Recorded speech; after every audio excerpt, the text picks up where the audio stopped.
విజయవాడ దగ్గర ఒక చిన్న గ్రామం. ఆ గ్రామం పక్కనే ఒక పాత అరణ్యం ఉండేది. ఆ అరణ్యానికి పేరు మరణవనం. గ్రామంలో పెద్దలందరూ ఒక మాట చెప్తూ ఉండేవారు.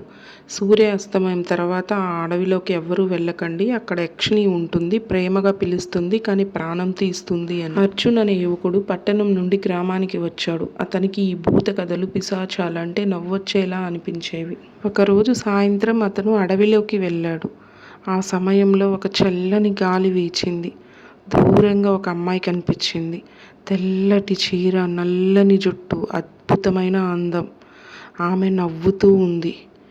అర్జున్ అడిగాడు, ఎవరు నువ్వు అని. ఆమె మెల్లగా చెప్పింది, నేను మాధవి అని. ఆ రోజు నుంచి ప్రతిరోజు రాత్రి అడవికి వెళ్ళేవాడు. మాధవి అతనితో మాట్లాడేది, నవ్వేది, పాటలు పాడేది.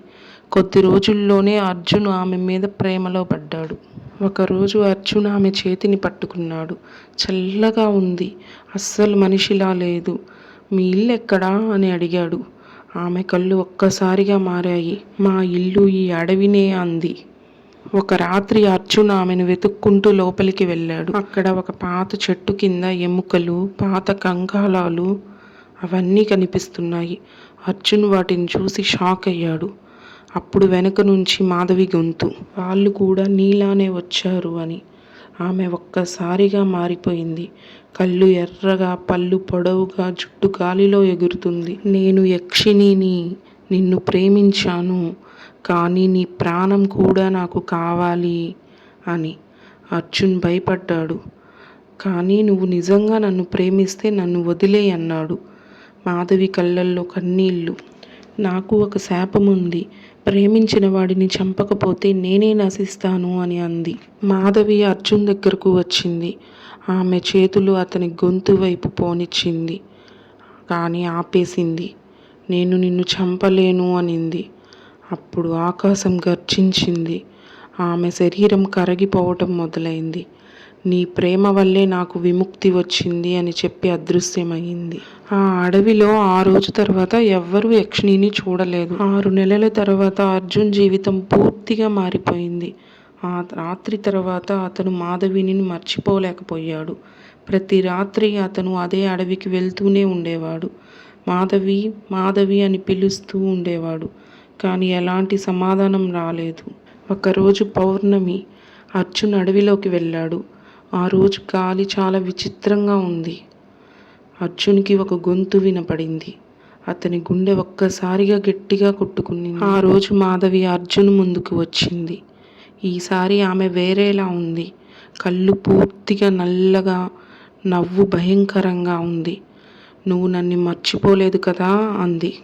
నేను కూడా నిన్ను మర్చిపోలేకున్నాను అర్జున్. నేను విముక్తి పొందాను అనుకుంటున్నావా? నీ ప్రేమ నన్ను ఇంకా బలంగా చేసింది అని యక్షిణి పెద్దగా నవ్వుతూ చెప్తుంది. అర్జున్ కోపంతో నువ్వు మాధవివి కాదు అన్నాడు. ఆ రాత్రి నుంచి గ్రామంలో ఒక్కొక్కరుగా జనాలు మాయమవుతున్నారు. గ్రామంలో అంతా చెప్పుకుంటున్నారు, ఒక అమ్మాయి పిలుస్తుంది, ఆ తర్వాత వాళ్ళు తిరిగి రావటం లేదు అని. అర్జున్ అర్థం చేసుకున్నాడు, ఇదంతా మాధవియే చేస్తుంది అని. అర్జున్ ఒక తాంత్రికుణ్ణి కలిశాడు. ఆ తాంత్రికుడు చెప్పాడు, ఆమె నీ ప్రేమతో బలపడింది, నీ చేతితోనే ఆమెను ఆపాలి అని. ఆ రాత్రి అర్జున్ మళ్ళీ అడవికి వెళ్ళాడు. మాధవి అని పిలిచాడు. ఆమె వెంటనే కనిపించింది. అర్జున్ కళ్ళల్లో నీళ్లు. నేను నిన్ను చంపలేను మాధవి అంటూ. మాధవి నవ్వింది.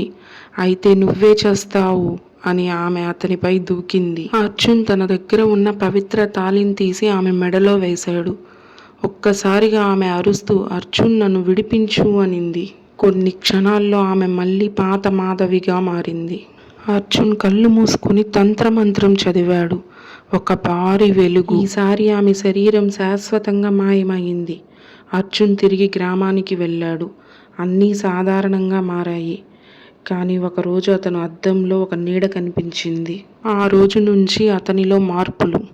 అద్దంలో చూసుకుంటే కొన్నిసార్లు అతని ముఖం కాదు, మాధవి నవ్వు కనిపించేది. అప్పుడప్పుడు అర్జున్ నిద్రలో లేచి నడుస్తున్నాడు. ఉదయం లేస్తే అతని చేతులపై రక్తపు మచ్చలు. అతనికి ఏమీ గుర్తుండటం లేదు. గ్రామంలో మళ్ళీ జనాలు మాయమవుతున్నారు. గ్రామంలో అంతా ఇలా చెప్పుకుంటున్నారు, ఎవరో ఒక అబ్బాయి ప్రతిరోజు రాత్రి అడవిలోకి వాళ్ళను తీసుకెళ్తున్నాడు అని. అర్జున్ గుండె ఆగినట్లయింది. అర్జున్ ఒకరోజు అద్దం ముందు నిలబడ్డాడు. నువ్వెవరు అని అడిగాడు. అప్పుడు అద్దంలో మాధవి ముఖం కనిపించింది. నేనే నువ్వు, నువ్వే నేను అంది. అర్జున్ అర్థం చేసుకున్నాడు ఆమె నాలోకి వచ్చింది అని. నీ ప్రేమ వల్లే నేను నీ ఆత్మలోకి వచ్చాను. ఇప్పుడు మనిద్దరం ఒకటే అని పెద్ద పెద్దగా నవ్వుతుంది మాధవి. నువ్వు పగలుంటావు, నేను రాత్రి ఉంటాను అని నవ్వుతుంది. అర్జున్ షాక్ అయ్యాడు. అంటే ఈ హత్యలన్నీ నేనే చేశానా అని. అవును, నీ చేతులతోనే జరుగుతున్నాయి అని పెద్దగా నవ్వుతుంది మాధవి. అర్జున్ ఏడుస్తూ నేను ఇంకెవ్వరిని చంపను అని ఒక తుది నిర్ణయం తీసుకున్నాడు. అతను తిరిగి అదే అడవికి వెళ్ళాడు. అక్కడే అతను తనను తానే ముగించుకోవాలని నిర్ణయించుకున్నాడు. మాధవిని ఆపడానికి ఇదే సరైన నిర్ణయం అనుకున్నాడు. అర్జున్ కత్తి తీసుకున్నాడు. ఆ సమయానికి మాధవి స్వరం మారింది. ఆగు అర్జున్ అని. ఆమె మళ్ళీ ప్రేమతో మాట్లాడింది. నువ్వు చస్తే నేను కూడా చచ్చిపోతాను అని. అర్జున్ నవ్వాడు. అదే నాకు కూడా కావాలి అని. అతను తనను తానే గాయపరుచుకున్నాడు. మాధవి అరుస్తూ అర్జున్ అలా చెయ్యొద్దు అర్జున్ అని చెప్పింది. కానీ అర్జున్ వినలేదు. కొన్ని రోజుల తర్వాత గ్రామం మళ్ళీ శాంతిగా మారింది. గ్రామంలో ఎవ్వరూ ఆ దారిలో వెళ్ళేవారు కాదు. అక్కడ యక్షిణి జంట ఉంటుందని భయం. ఒకరోజు కొత్త వ్యక్తి రాహుల్ అనే యువకుడు గ్రామానికి వచ్చాడు. అతను ఆ అడవిలోకి వెళ్ళాడు. మాధవి అక్కడే ఉంది, అందంగా.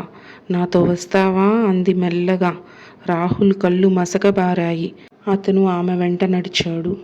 కొన్ని క్షణాల తర్వాత అక్కడ ఇంకొకరు నిలబడి ఉన్నారు. అతని కళ్ళు పూర్తిగా నల్లగా ఉన్నాయి. అతను అర్జున్. రాహుల్ అర్జున్ను చూసి భయపడ్డాడు. మాధవి నవ్వుతుంది. రాహుల్ పారిపోవాలని చూశాడు. కానీ చుట్టూ చీకటి మూసుకుంది. మాధవి అతని దగ్గరకు వచ్చింది. నువ్వు కూడా మాలో భాగమే అని ఆమె అతని నుదిటిపై తాకింది. ఒక్కసారిగా రాహుల్ కళ్ళు మారిపోయాయి. అలా అడవికి వచ్చిన వాళ్ళందరినీ ప్రేమ పేరుతో మాధవి మాయం చేస్తూ ఉంది. అలా ప్రేమ పేరుతో మాధవి కొన్ని ఆత్మలను సొంతం చేసుకొని యక్షిణిగా మారుతుంది. ఒక అతను ప్రేమ పేరుతో మాధవిని మోసం చేసి చంపేశాడు. అప్పటి నుంచి పగతో మాధవి అబ్బాయిలను ప్రేమ పేరుతో మాయ చేసి చంపేయాలని నిర్ణయం తీసుకుంది. త్వరలో యక్షిణిగా మారి తన అంతులేని శక్తితో ప్రేమ అనే వాళ్ళను మాయతో చంపాలి అని నిర్ణయించుకుంది. నచ్చితే ప్రేమించండి, లేకుంటే వదిలేయండి. ఇలా ప్రేమ పేరు చెప్పి మోసం చేసి చంపడం వల్ల పగతో మాధవి లాంటి యక్షిణీలు లోకంలో ఉంటున్నారు.